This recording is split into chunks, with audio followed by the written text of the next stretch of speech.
It went in, the notice, or the sentence just short of it, that you've been approached, that there's something on the table, that you thought they should hear it from you. And then everything moves at a speed nothing has moved at in 2 years.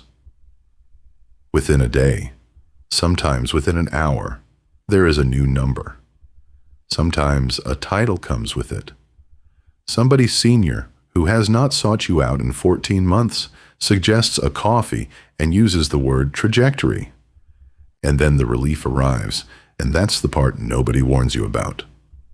Not the money. The relief. The upheaval is off.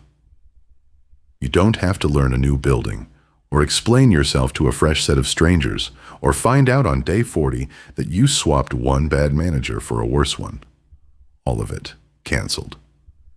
And relief is a far stronger drug than money, and you are about to make a decision with it fully in your system.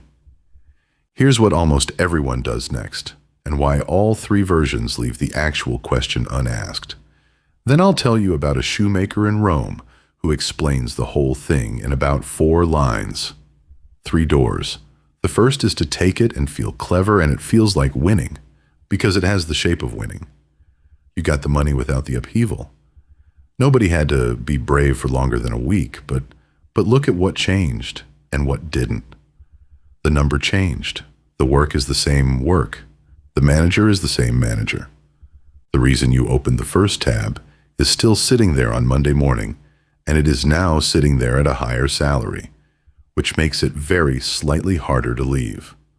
And you have taught the building one specific lesson, that the way to get your attention is to nearly lose you.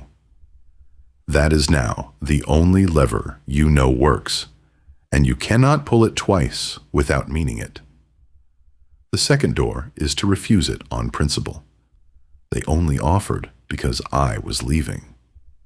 Which is true, and which is completely irrelevant to whether you should stay.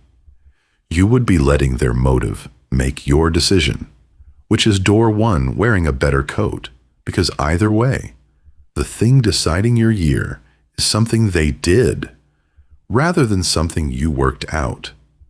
Sometimes the counteroffer is genuinely the best thing on the table, and pride is an extremely expensive reason to turn it down.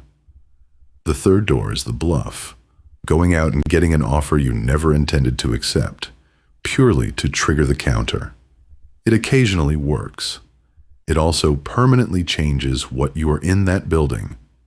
You stop being a colleague and become a flight risk, and a flight risk gets money and stops getting the interesting work because nobody builds a 2-year plan around somebody they believe has 1 foot outside.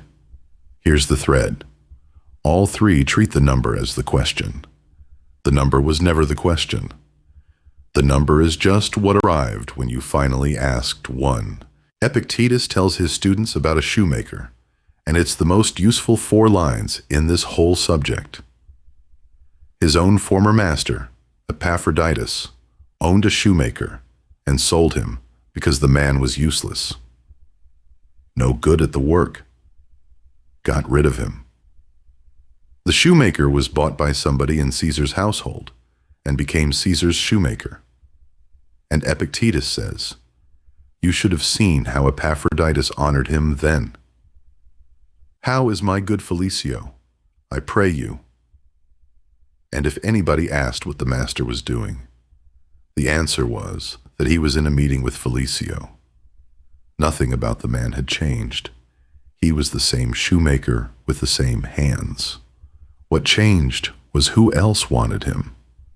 Now that story is usually told as a story about a snob, and Epictetus does have some fun with it.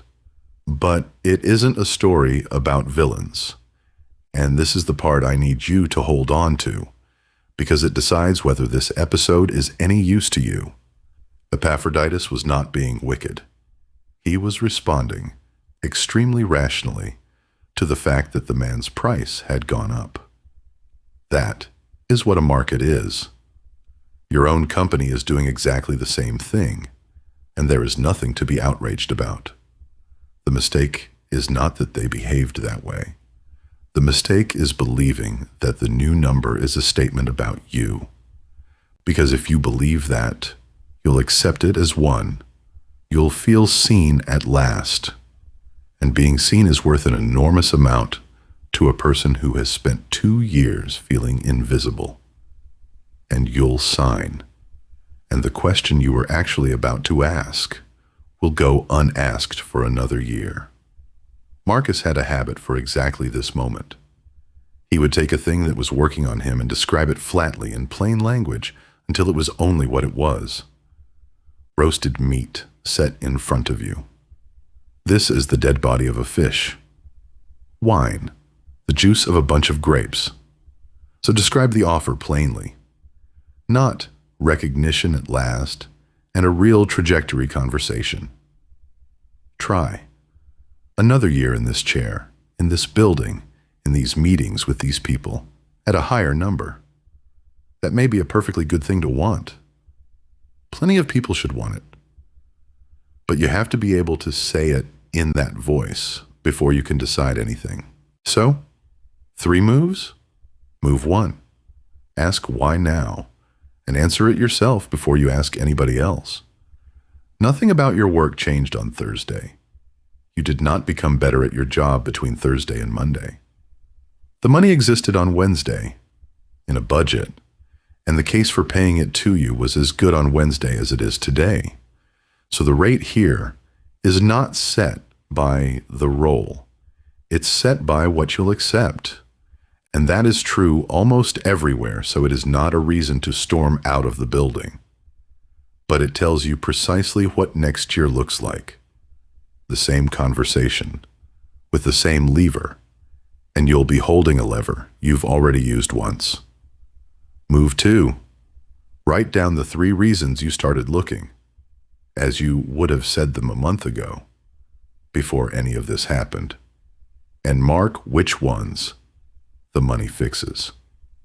This takes about 4 minutes, and it is the entire decision.